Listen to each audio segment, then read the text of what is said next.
Hey guys, it's Maddie, and today I'm going to be showing you how to acid etch Jesmonite AC730 microconcrete. Let's get started!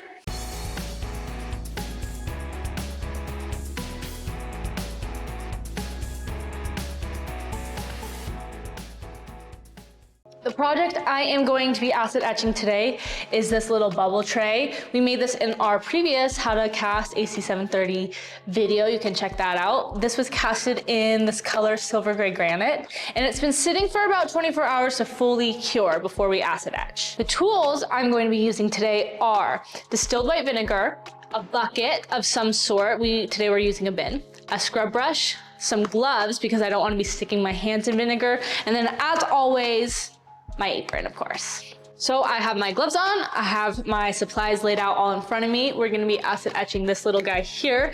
Like I said earlier, it's been cured for 24 hours. We just wanna make sure it's fully cured and up to its full strength before acid etching because it could affect its durability in the long run. You know, I'm actually gonna start by placing this in my bucket just so I know how much vinegar to actually use and I don't overshoot it. So I want to fill up my bucket with enough vinegar to fully cover it. I want to make sure it's fully covered and submerged because I want the entirety of my project to be acid etched. Whatever is exposed and not covered with vinegar, it's not going to be acid etched. So I'm going to just dump that in.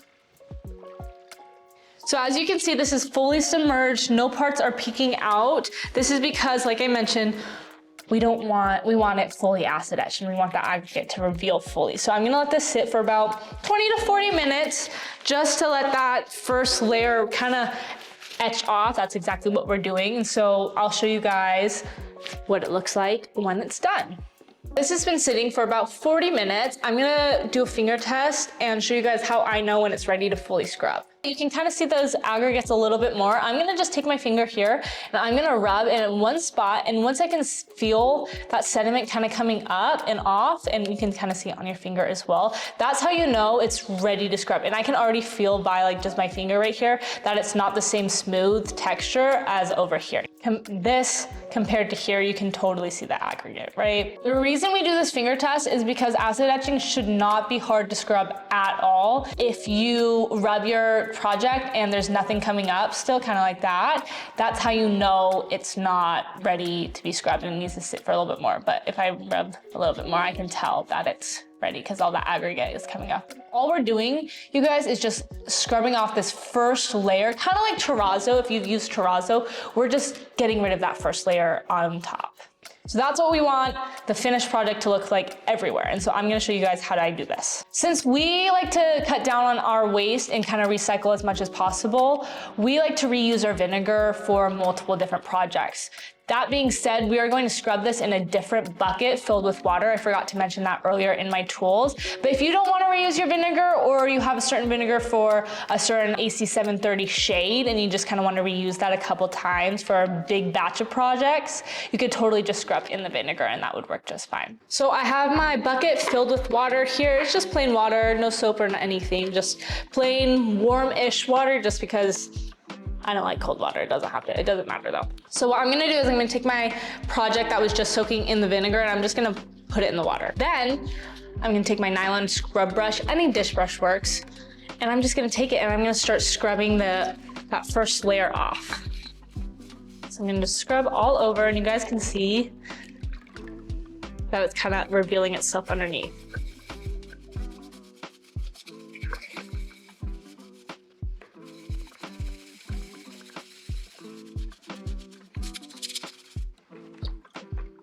In terms of brushes, you don't need a specific brush. I'm just using a pretty normal dish brush. It's not super tough, it's actually pretty soft. If you have a smaller project that you are acid etching, I would probably recommend a smaller brush than this one that could get in those nooks and crannies a lot easier. However, it doesn't need to be a super heavy one. I'm just scrubbing and I'm just dunking in between my scrubs because I'm getting that sediment water kind of out of there. And that just helps me see what I'm doing.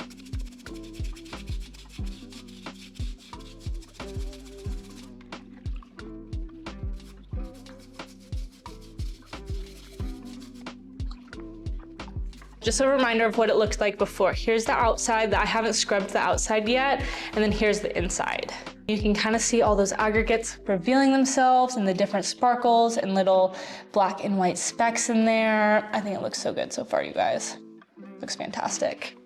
So I'm gonna keep scrubbing, and you can kind of see that I have some more little areas that need to be scrubbed there. I'm gonna hit those a little bit more.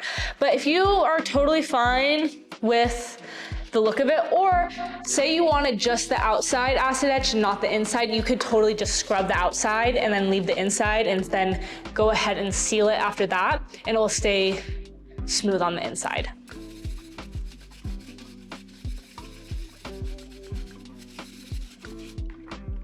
Cool, so now I'm gonna go ahead and go for the outside now. Oh my gosh.